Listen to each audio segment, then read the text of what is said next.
In this video, I'll be using Chocolatey to package and install NextCloud client. I'm starting this video from my GitHub page, and that's because there are a few bits of information here that I will be using for this video, and I will leave the URL in the description down below. And now I will begin this video by downloading other necessary files for my package, and I will start with the installation file.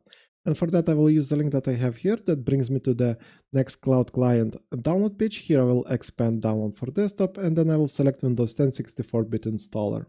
And that should start the download for me. Then I will go back to my GitHub page because here I have this NuGet package called template, and I will be using it to create my Chocolatey package.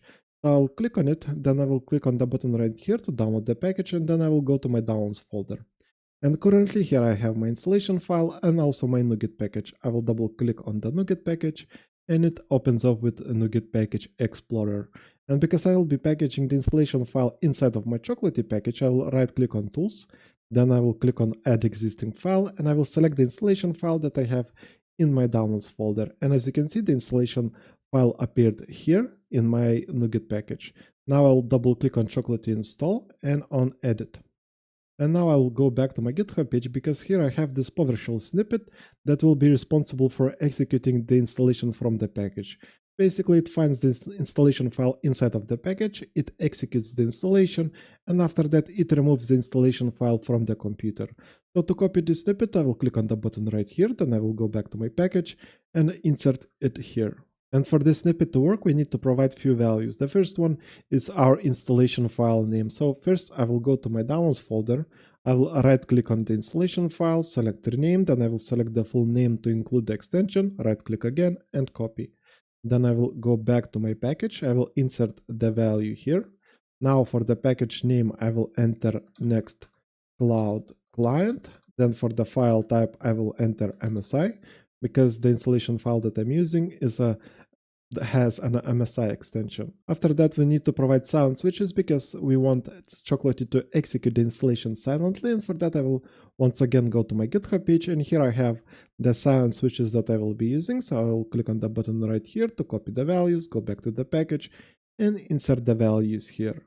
And that's it for modifying this snippet. Now we can save it. And then let's go back to the package. And now I need to provide a few bits of information here about the package. So I'll click on this edit button.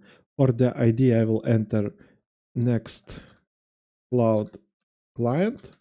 Then for the version number, I will enter 3.11.0. We can see the version number on the installation file right here. Now for the authors, I will leave it at less automation. And for the description, I will enter NextCloud client package. And that's all the mandatory information that we need to provide. Now we can save the values by clicking on this button.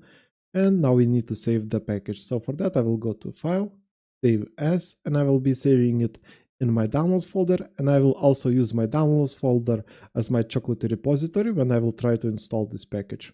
So let's click on Save. And now we can try to install this package.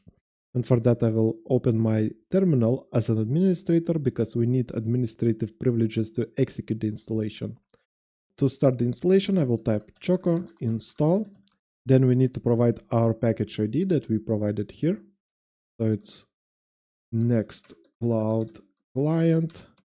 And because I'm using my downloads folder as my Chocolatey repository, I need to add -s and then provide the Chocolatey repository location. So it's my D drive and downloads folder.